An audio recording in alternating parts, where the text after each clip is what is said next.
Okay, objektif seperti biasa guru boleh menulis objektif pembelajaran dan kriteria kejayaan yang tepat menggunakan elemen SMART. So elemen SMART merangkumi untuk kita penulisan objektif kita yang boleh diukur, okay, boleh dicapai, iaitu S untuk spesifik.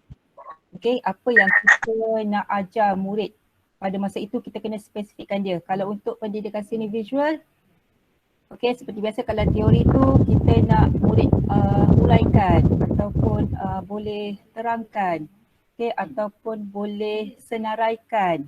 Okay. Untuk M pula manageable atau measurable, okay, boleh diuruskan atau boleh diukur. Okay, mungkin murid tu dia dah boleh buat senarai, okay, ataupun dia dah boleh memberikan pendapat dia, okay, menghuraikan dia punya pandangan ke, okay, yang tu boleh diukur ataupun dia boleh aplikasikan hasil lukisan. Okay, untuk A pula, okay, apa yang kita nak murid tu boleh capai. Okay, kalau dia dah boleh aplikasi, okay, pencapaian dia tu kita tengok okay, dah boleh capai. Okay, kalau dia boleh senaraikan apa yang kita nak.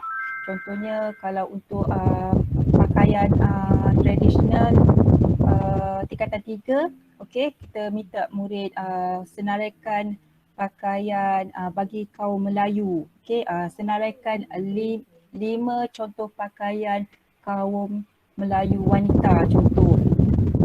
Okay, untuk R pula, okay, relevan dengan berhubung kait lah, okay, yang macam saya sebut tadi lah, okay, 5 contoh pakaian kaum Melayu ataupun 2 contoh pakaian, senaraikan 2 contoh pakaian kaum Cina. Okay, T pula time bond terikat dengan masa. Okay, so pastikan kita punya objektif ni kena dengan ikut level kelas. Okay, seterusnya apa itu kriteria kejayaan ataupun KK? Okay, sebenarnya untuk KK ni kita ada 3 jenis model penulisan objektif. Cuma saya lebih selesa dengan untuk OPKK ni saya lebih selesa buat objektif ABCD. Nanti saya tunjukkan ya. So kita juga jelaskan perbezaan antara objektif pembelajaran dengan kriteria kejayaan. Dia ada perbezaan dia. Okay, dan dia juga ada persamaan dia sebenarnya. Dan nak menghasilkan satu OPKK ni saya just tunjukkan je lah contoh daripada saya. Dan yang lain ni biasanya kita lakukan di sekolah, tapi memandangkan kita di sini ni cikgu hanya boleh menggunakan ruangan chat lah jika ada pertanyaan ke ataupun saya nak bagi 2 stars ke untuk cikgu ke, pilih ruangan chat nanti. Okey, objektif pembelajaran dengan kriteria kejayaan. Sebenarnya kalau untuk objektif pembelajaran ni kita lebih perlu kepada apa yang murid nak tahu. Okey, apa yang murid faham, apa yang murid boleh lakukan. Tapi bila masuk kepada kriteria kejayaan, okey, yang ini dia tolong kita untuk kita buat senarai semak. Okey, apa yang murid, okey, yang kita nak ajar ni murid boleh dapat tahu.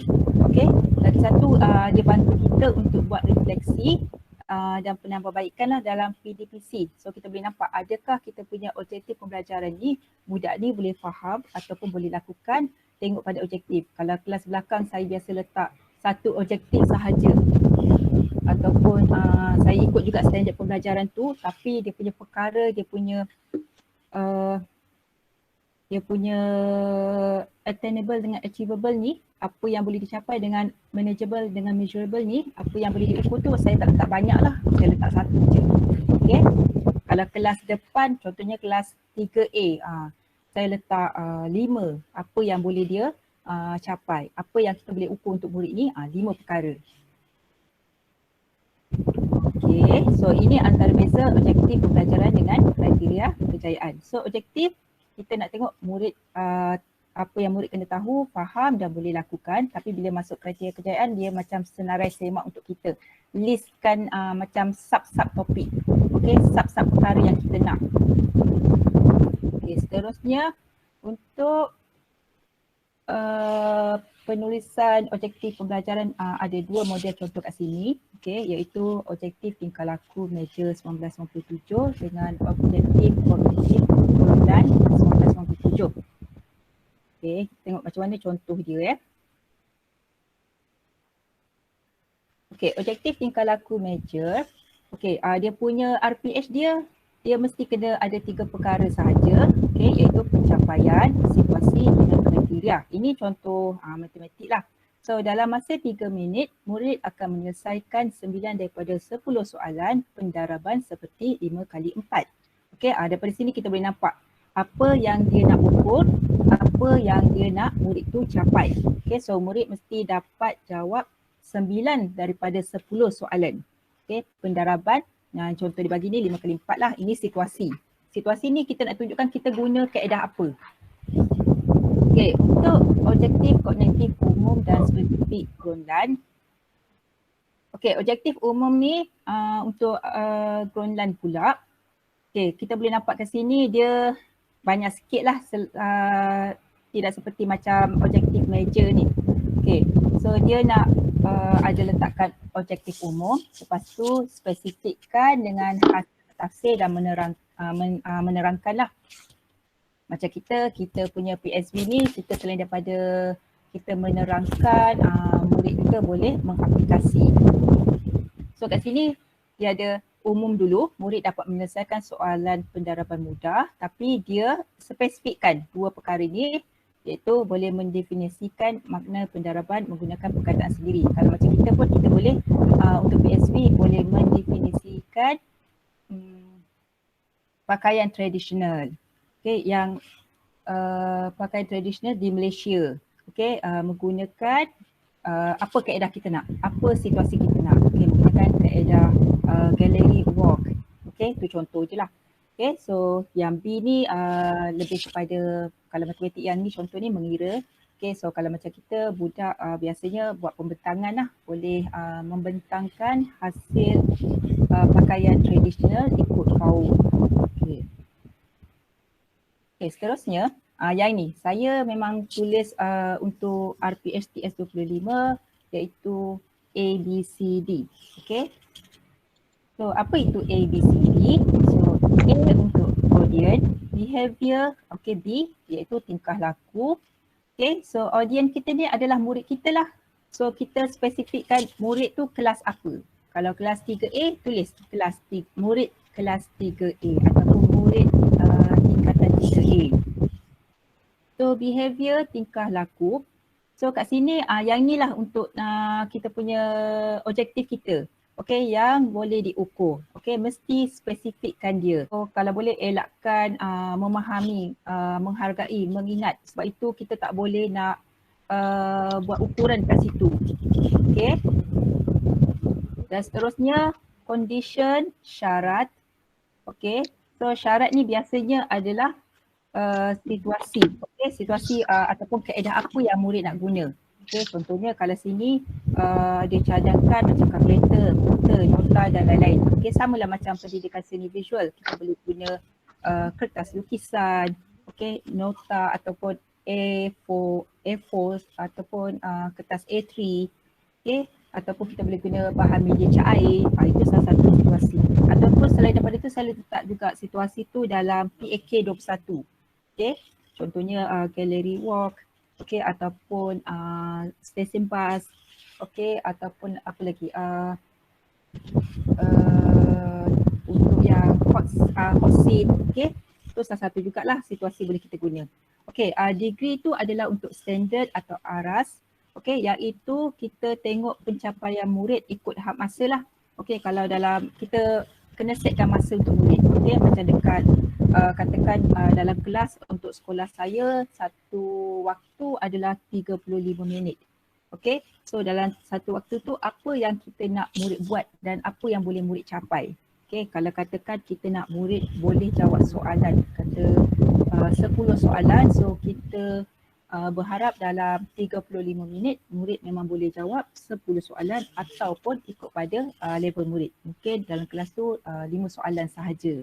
Okay, itu ikut arasan degree. Okay, kriteria kejayaan. Bagaimana murid ni nak tunjukkan bukti, okay, mereka ni macam mana belajar, okay, apa yang perlu mereka hasilkan. So ini adalah list kita lah, semakkan kita.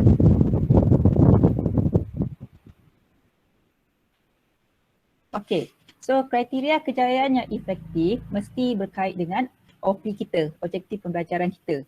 Okay, mesti ada berkaitan dan mesti spesifik.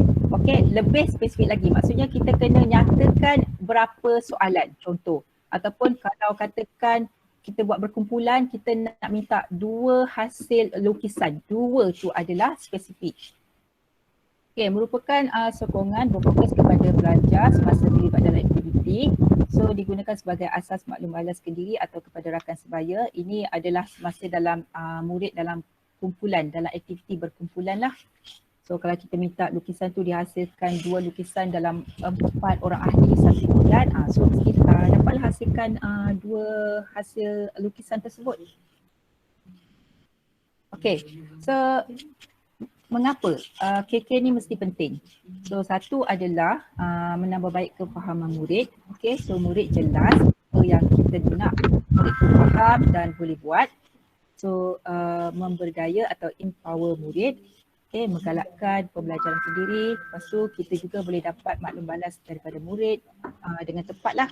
Dan murid tu pun bertanggungjawab untuk pembelajaran sendiri. So sangat penting lah yang ini untuk bantu murid juga. Okay, micro teaching. Yap.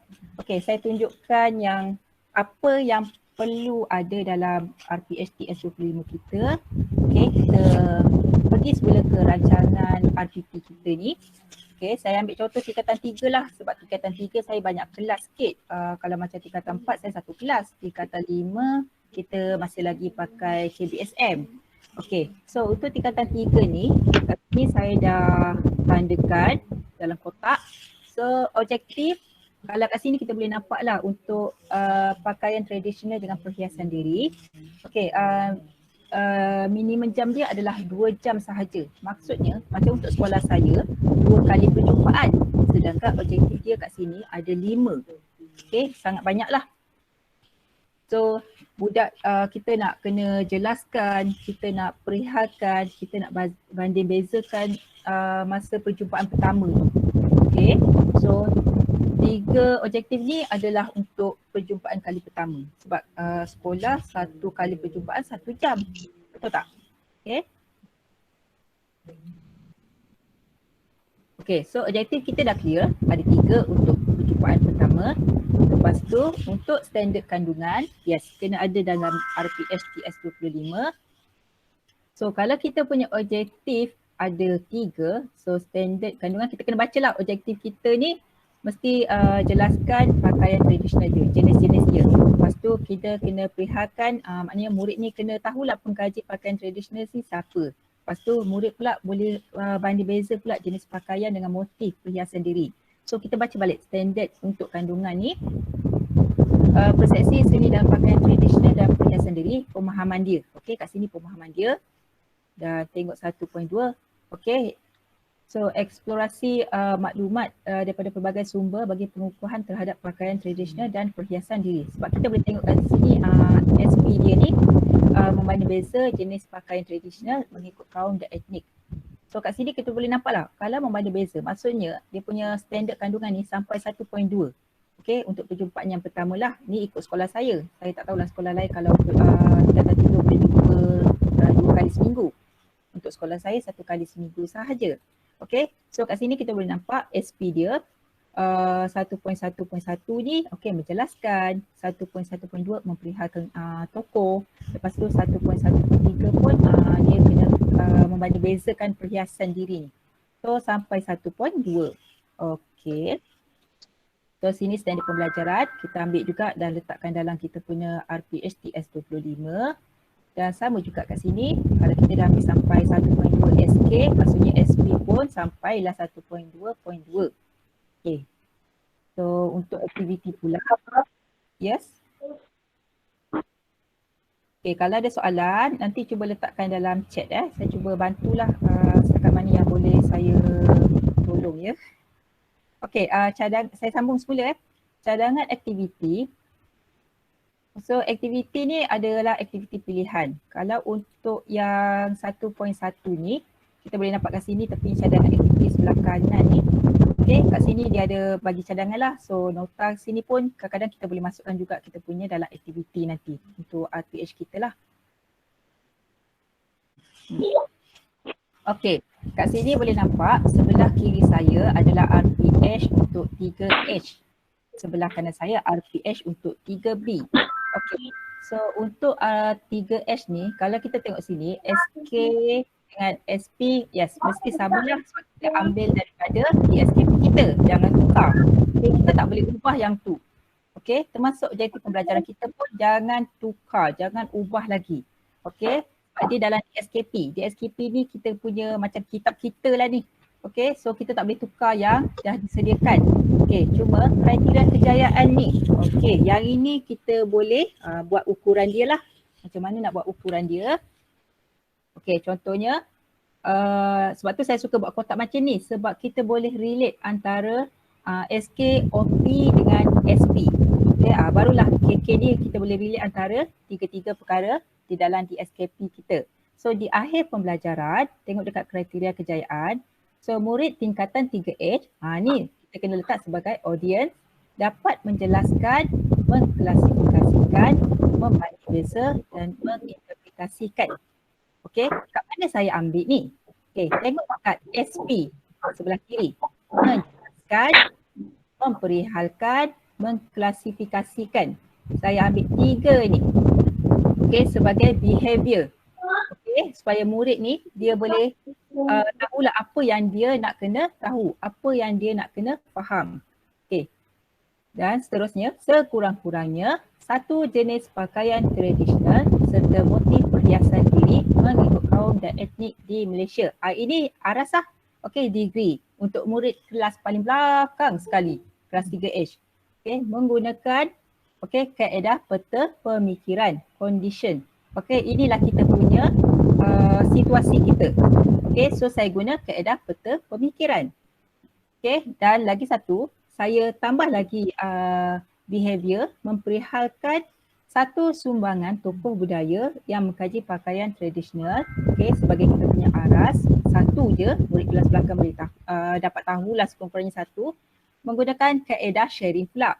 Okay, mungkin waktu yang kedua saya guna kaedah sharing. Waktu yang pertama saya guna kaedah peta pemikiran. Okay, murid just tulis je nanti dekat atas kertas.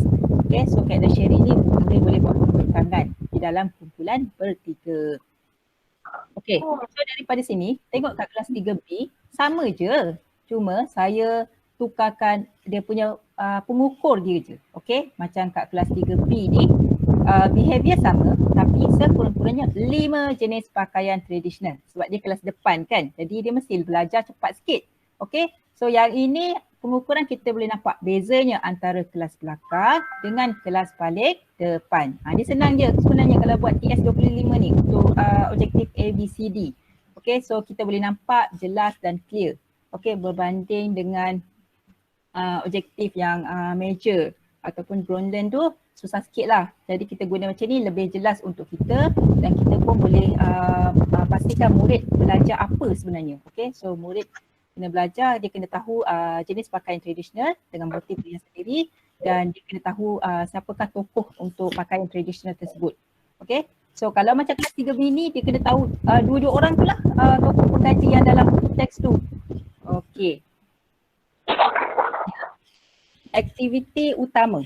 Okay, untuk aktiviti ni saya relatekan juga dengan dia punya condition dia. Okay, so mesti kena relate lah dengan kita punya KK ni juga. Kalau boleh jangan lari. Okay, so macam biasa kita ada set induksi. Okay, ni contoh saya buat lah. Murid melihat guru memperagakan pakaian tradisional sambil diiringi muzik. Okay, so sama je macam kelas 3B. Okay, so pembahagian kumpulan pun kalau ikut sekolah saya ada 36 paling ramai. Okay, paling ramai 36. Okay, so kat sini sama je, cuma bila membuat perbincangan tu tak ada masalah sebab yes kita kena berdasarkan kepada garis panduan KK kita. Okay, dekat nombor 5 tu. Okay, seterusnya nombor 4 ni saya suka kat sini lah sebab murid ni dia excited dia, kita kena ada mesti kena ada feedback daripada murid lah. So biasanya saya akan buat kotak beracu lah supaya murid tu dia akan cabut. okey, gambar pakaian apa yang dia kena kaji. Okey, dia kena bagi bezakan, dia kena jelaskan. Okey. Terus dia murid juga mencatat hasil perbincangan dalam bentuk pemikiran kertas di atas kertas A3. So nombor 6 ni kena tengok balik. Okey, dekat KK ni maksudnya dia kena tahu satu jenis pakaian tradisional. Tapi kalau dekat kelas 3B, nombor 6 ni dia mesti menghasil dia kena tulis lah dekat peta pemikiran 5 jenis pakaian tradisional. Okey, seterusnya nombor 7 dia biasa buat pembentangan. Okey, sama juga dengan kelas 3B depan buat pembentangan. So dan yang akhir sekali macam biasalah saya akan bagi bintang untuk kelas yang buat pembentangan yang menarik. Yang bawah sekali tu refleksi. So kalau yang macam ni masa awal ni ditangguhkan sebab ada pengurusan dengan guru. Okey, tapi kalau untuk kelas yang berjalan saya buat refleksi tengok pada murid lah. So dekat akhir pembelajaran dia simple je. RPH ni murid dapat menerangkan satu pakaian tradisional, okay, dan murid dapat membentangkan satu tokoh untuk pakaian tradisional. Okay, dia simple saja. Macam kalau saya just buat saya just buat dekat macam kelas yang tak dapat dilaksanakan, PDPC ditangguh kerana murid tingkatan 3S terlibat dengan pengurusan guru tingkatan 3. Okay, untuk awal tahun hari itulah. So kalau untuk kelas 3B, saya buat macam ni je. 30 hadir dari 35 orang murid. So 25 dari 35 orang murid boleh melaksanakan aktiviti. 10 dari 35 orang murid perlu dipantau semula. Simple je. Sebab ini contoh saya ambil daripada sekolah panitia PSB yang melaksanakan RPHTS 25. Saya pun berguru dengan dia orang juga ni. Okey, seterusnya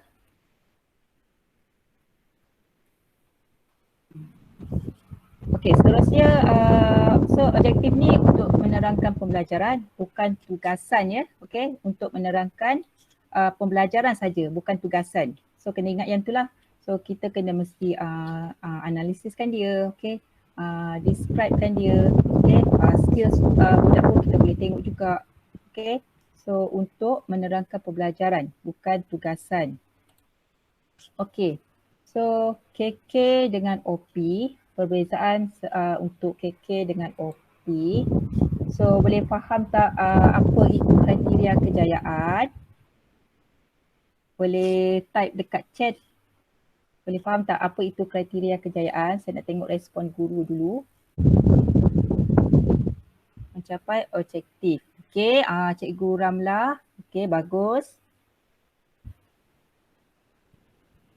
Ada lagi tak cikgu yang boleh respon untuk kriteria kejayaan?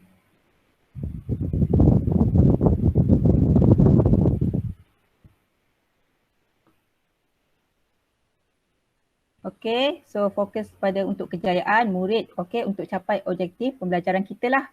Okey, Cikgu Ramlah, terima kasih. Okey, saya sambung. Harap-harap cikgu lain boleh faham ya, sebab dia adalah seperti senarai semak, okey, untuk objektif kita. Okey. Terusnya, okey, lagi satu, guru-guru elakkan memendekkan ayat dari OP ke dalam KK. Sebab itulah saya tak nak lagi kalau boleh untuk objektif dengan kriteria ni, kalau boleh kriteria ni kita fokuskan senarai semak kita sebelah SP tu. Okey, so SP tu yang penting. Kita boleh masukkan dalam kriteria kejayaan kita sebagai list senarai semak kita. Okey, list kita untuk capai objektif ke atas tu. Okay, kita dah beruntung dah ni sebab kita dah ada di SKP dah ni. Dah tak perlu fikir sangat dah. Okay. Okay, so kalau boleh macam ni lah contohnya elakkan menerangkan dan menggunakan kata hubung INT. Contoh untuk guru bahasa Melayu lah. Okay, membina dan menulis ayat. Sepatutnya ditulis adalah membina dan menulis ayat. Sama dengan kriteria kejayaan. Menggunakan kata macam mana tu nak ukur murid. So menulis ayat. Something yang boleh diukur ya. So kalau cikgu PSP kita bukan sepakat something. Okey, kita boleh melukis, okey, melakar lukisan apa, okey, melakar lukisan alam benda, okey. So boleh diukur, sesuatu yang boleh diukur ataupun menghasilkan satu karya catan, okey, bertemakan apa, okey, something yang boleh diukur. Okey, seterusnya. Okey, yang ni persamaan OP dan KK, objektif pembelajaran dengan kriteria kejayaan kita. So, cikgu boleh tengoklah kat sini. Objektif pembelajaran, kat sinilah boleh dilihat oleh semua murid dalam kelas. Ini masa kita nak tulis kita punya objektif tu dekat whiteboard. Okay, betul kan cikgu kan? Kita sekarang dah tulis objektif kita di atas whiteboard supaya murid boleh lihat. So kita tulis je lah objektif kita. Okay, tapi ada sekolah juga, contohnya sekolah saya nak juga puan pengetua sekolah saya nak juga tulis KK. So tulis je lah KK. Kalau nak lagi mudah biasanya saya akan tulis KK saja sebab kat situ kita boleh tengok kita listed kita tu boleh capai. Tapi saya buat dua-dua jugalah sebab atas permintaan pengetua. Okay, so bergantung pada pengetua sekolah sama ada pengetua nak cikgu tulis OPKK ataupun OP saja pun tak apa. Screen tiada slide presentation. Okay, sekejap ya.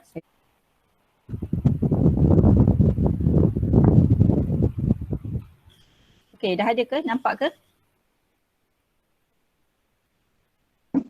Okay, dah ada. Okay, dah ada. Okay. Okay, terima kasih Cikgu Sofia.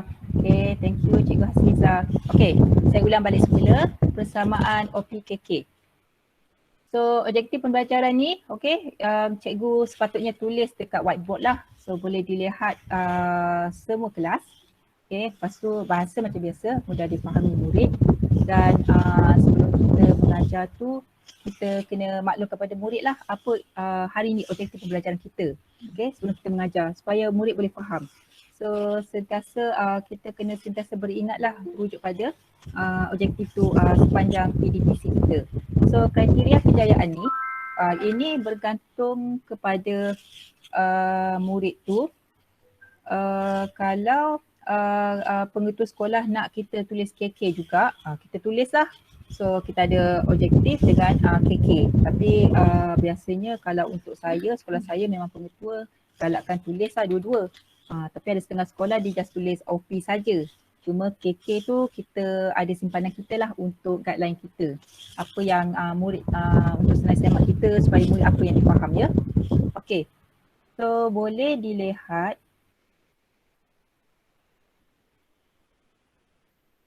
Okay. Boleh nampak ya? Okey, boleh dilihat oleh semua pelajar dalam kelas kriteria kejayaan. So kalau pengetua nak kita tulis KK, boleh je tulis. Okey, sama je macam objektif. Nampak tak? Dia sama je. Diterangkan pelajar sebelum guru mengajar dan sentiasa dirujukilah. So apa yang perbezaan antara OPKK ni? Boleh nampak lah. Okey, berdasarkan taksonomi Bloom. Okay, berdasarkan dokumen standard. Sebab tu saya kata kita OPKK yang ada dekat DSKP tu kalau boleh jangan diubah kita punya objektif pembelajaran tu. Okay, so kriteria kejayaan pula berdasarkan pada objektif pembelajaran. Okay, so untuk objektif pula relevan dengan set induksi, relevan dengan bahagian penutup, KK relevan dengan objektif pembelajaran. Tu beza dia dan relevan dengan aktiviti utama. Okay, untuk objektif apa yang dipelajari murid. Lepas tu kalau KK, bagaimana murid melakukannya. Bukti kejayaan dapat dilihat. So ukuran kita yang kita bagi tu tadilah, okay, berlukis, ada tak dapat hasil lakaran, hasil lukisan ataupun hasil karya catan. Okay, dapat tak hasil dapatan tu. So penulisan di hadapan kelas yang ini untuk rujukan murid sahaja. Okey, tapi kalau yang untuk penulisan dalam RPH, yang ni pada akhir pembelajaran kita dapat, ini kita punya refleksi kita lah. Yang ini kalau biasa penulisan di hadapan kelas ni, murid ni dia dapat tak apa yang dia belajar, apa yang dicari. Okey.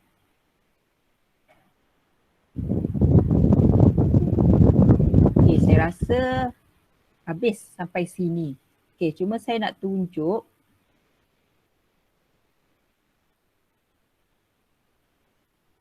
Okay, minggu ke-6. Okay, kalau tingkatan 4, ada saya besarkan. Okay, untuk tingkatan 4, memandangkan saya mengajar satu kelas sahaja, saya just tunjuk yang ni dia pendek sikit lah sebab macam saya ada perjumpaan 2 kali. So sempatlah habis saya punya aktiviti tu ikut mingguan. So saya boleh mengajar satu hari satu subtopik. Okay, contohnya macam yang nampak tak minggu ke-6 P2. Kenapa saya letak P2? Untuk saya tahu ini adalah subtopik 2 ataupun perjumpaan kali kedua. Jadi saya tak pening nanti nak cari nak tengok P2 dah buat ke belum ataupun subtopik yang ketiga tu dah buat ke belum, sebab kita ada subtopik dalam 4. Okay. Apa itu subtopik yang saya cakap tu? Ni saya tunjuk. Okay, inilah dia contohnya. Kali pertama kita kena persepsi. Kali kedua kita kena eksplorasi. Lepas tu ekspresi. Lepas tu last kali kita nilai iaitu apresiasi. Itulah maksud saya 4 kali tu. 4 subtopik. Okay, so kat sini katakan kali persepsi tu dah selesai. Lepas tu perjumpaan kali kedua adalah eksplorasi. So saya punya ni ikut standard kandungan SP dengan OP, ikut pada DSBP, kriteria kejayaan. Okay, ni dia lah. Murid tingkatan 4A5 dapat membuat dia punya behavior sekurang-kurangnya 3 penerokaan secara kreatif tentang tema, tajuk, media, gaya, teknik dan perwujudan idea. Sebab kelas ni dia kelas tingkatan 4 untuk subjek seni, memang kelas yang belakang. So saya ambil 3 je. Okay. So menggunakan kaedah imitasi dalam kumpulan berempat. Imitasi ni kita tiru balik lah. Okay. So kat sini boleh nampaklah cikgu seindasi walaupun kita persepsi budak dah tahu kita punya tajuk adalah seni lukisan. Okay. Tapi kita boleh buat juga seindasi. Okay. So saya tunjuklah video lukisan yang bertemakan portret tokoh-tokoh kemerdekaan di Malaysia. Biasanya dulu saya ambil gambar dekat Central Market tu kan banyak kan. So kat situ tunjuk je murid video sekejap 5 minit. Lepas tu kat sini lah dekat tepi catatan ni, ini untuk kita punya guideline juga. So saya letaklah PhD 1 apa dia. Okay, lepas tu ada dokumentasi, ada gallery walk. Kebat saya adalah untuk menganalisis hasil kerja murid tu sebab dia melakar hasil lukisan dia tu. Lepas tu strategi PDPC pun saya letak kat sini sebab murid masih lagi dalam bimbingan kita. Okay, so kat sini boleh nampaklah guideline kita satu-satu. Okay, so murid kena hasilkan 3 lukisan tu dalam penerokaan dia, tema dia, tajuk, media, gaya, teknik dan idea. So letakkan dalam situ untuk buat lukisan portrait. So ni contohnya. Okay, boleh faham? Harap boleh faham ni semua. So tindakan susulan, saya suka juga ni salah satu RPS cikgu TS25 ni. Maksudnya untuk minggu perjumpaan yang ketiga. So kita dah tahu apa murid kena bawa. So pesan je lah kat murid. Kat sini pun kita dah baca. So murid secara individu diminta menyediakan gambar realistik portrait, pensel warna, pastel atau pastel. Sebenarnya pensel warna atau pastel ni pilihan murid lah. Jadi kita cakap murid mana satu yang boleh bawa. Okay, dan kertas lukisan untuk aktiviti PDPC yang seterusnya. So kat sini daripada 43 orang, 36 sahaja yang hadir, 34 memang boleh melaksanakan aktiviti dan 9 orang perlu dipantau semula. So bila cikgu ada masa, memang kena carilah murid ni untuk selesaikan kerjanya.